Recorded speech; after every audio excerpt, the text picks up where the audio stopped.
Hi, my name is Charles for me. Hope you're doing well. Back to our conversations on generations in the workplace. So if you've watched our earlier videos, we've talked about the boomers, the five generations. We talked about the boomers, we've talked about Gen X. So this should be the millennials, or we call them the Gen Y. So back history, some people classify the millennials born 1981 to 94, some say 1982 to 95, whichever one you seem to agree with. The first story is, what are the things that happened around this era? What are the things that shaped their mindset? Now, what are the key things that happened in work in the era of the millennial era? Facebook, led by Mark Zuckerberg. So if you think Facebook was not, that Zuck doesn't have a stake in this era, then you have to go back to understand what the world was like. Facebook, Jack Dorsey of Twitter before he sold to Elon of X. Prior to this era, we had people that went to school to study, and the idea was study and come into the workplace and work. But we had a world that we had people that finally studied, and we had people that started making money using their phones and laptops. And most of them didn't have the experience of work, but they were earning.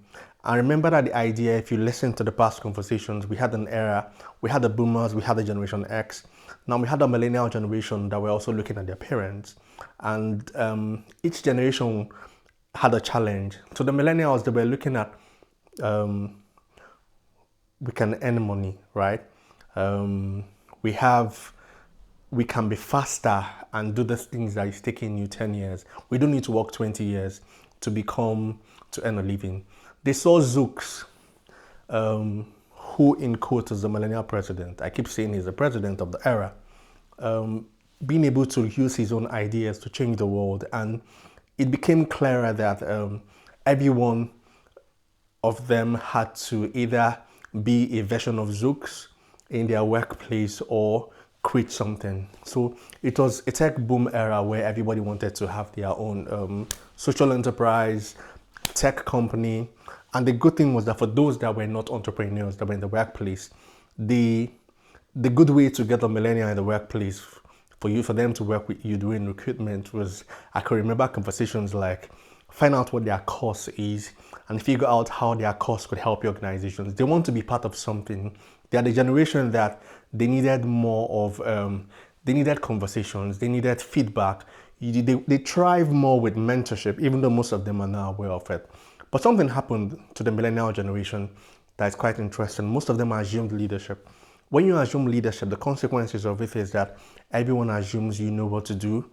And if care is not taken, if you're not intentional with your continuous learning, you might finally get stale, or because you've not done it for a length of time, you might start questioning yourself. And most of them became bosses, started leading their friends.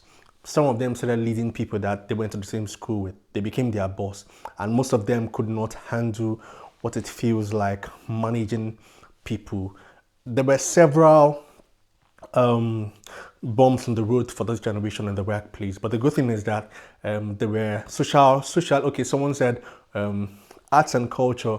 There were several booms in the millennial era. Trust me, you understand what it looks like for you to do what takes people 20 years, do it in months. Most of them broke several records. Time magazine of 2014 called them the mini generation. They called them selfish, they called them lazy. However, they were pioneers in their own right. Now, looking at millennials in the workplace, what are the biggest challenges they face, and how do we learn from this skill? Okay, the good thing about them in the workplace is that the millennials, in quotes, became leaders. They became leaders as a result of assumed leadership. The consequences of this is that they needed continuous learning for them to stay up on top of their game. Not all of them understood this, but the good thing is that this is the background of this generation. Okay, so it helps you understand why they act the way they act. It helps you appreciate and see how to run with them. They call them the Gen Y, or the millennial generation.